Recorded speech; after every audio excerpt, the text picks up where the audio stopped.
Hi friends, today we are reviewing one of the most recognizable and controversial bombers of World War II, the Mitsubishi G4M Betty. This Japanese aircraft struck fear into Allied naval forces, but also had critical flaws that made it highly vulnerable. Why was it called the Flying Lighter? How did it destroy British warships? And why did Admiral Yamamoto meet his end aboard this plane? Let's dive into the details. Get comfortable, because this will be an interesting ride. In the late 1930s, Japan was preparing for war and needed powerful long-range bombers. The Imperial Navy set ambitious requirements. The aircraft had to be fast, have a long range, and be capable of carrying heavy payloads, either bombs or torpedoes. Mitsubishi took on the challenge, and in 1939, the G4M prototype was introduced. This bomber immediately stood out with its characteristics. It was lightweight, aerodynamically advanced, and equipped with powerful engines, allowing it to travel great distances. However, its light design would later become a major weakness. Specifications and armament. Let's break down the Mitsubishi G4M Betty. Crew, 7 members. Engines, 2 14-cylinder Mitsubishi Kase radial engines. Maximum speed, 437 kilometers per hour, 272 miles per hour. Range, nearly 3,000 kilometers, 1,864 miles. One of the longest ranges for bombers of its time. Armament, 120 mm cannon, multiple 7.7 mm machine guns, up to 1,800 kilograms, 4,000 pounds, of bombs or a large torpedo, but it had one major weakness, which we'll discuss shortly.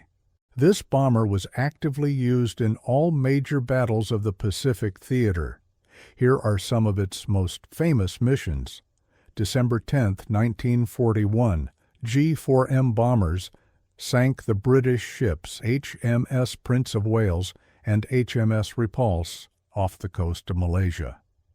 This was the first time in history that torpedo bombers sank a battleship in open waters without ground support.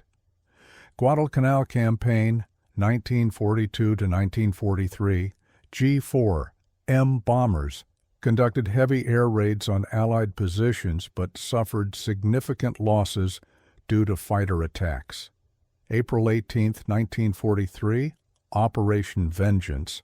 Admiral Isoroku Yamamoto, the mastermind behind the Pearl Harbor attack, was aboard a G4M when it was intercepted and shot down by American P-38 Lightning fighters, dealing a huge blow to Japanese morale. Why it was called the Flying Lighter. Now let's talk about the biggest flaw of the Mitsubishi G4M. It was too lightweight. To achieve its long range, engineers removed armor protection and self-sealing fuel tanks. As a result, any hit to the fuel system would lead to a fire and explosion. The Allies quickly recognized this weakness and targeted G4M bombers whenever possible. This earned it the infamous nickname Flying Lighter. The Japanese attempted to improve the G4M, producing several new versions. G4M2 featured more powerful engines and enhanced armament. G4M3 included self-sealing fuel tanks and some armor, but by then Japan's Air Force was already suffering heavy losses. However, these modifications came too late to change the bomber's fate. Japanese pilots nicknamed it Hamaki, cigar, due to its rounded fuselage shape.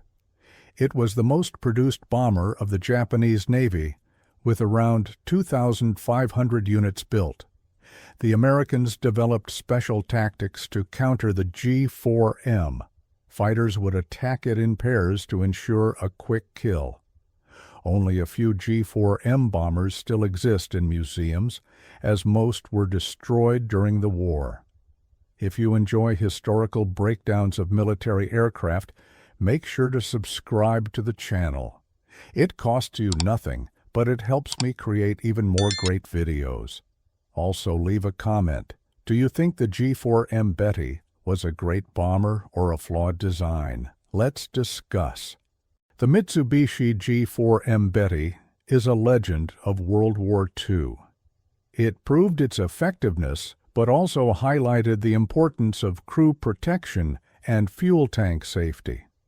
Although it was known as the Flying Lighter, it played a crucial role in military aviation history. Thank you for watching until the end. Don't forget to like the video, leave a comment, and I'll see you in the next episode. Goodbye.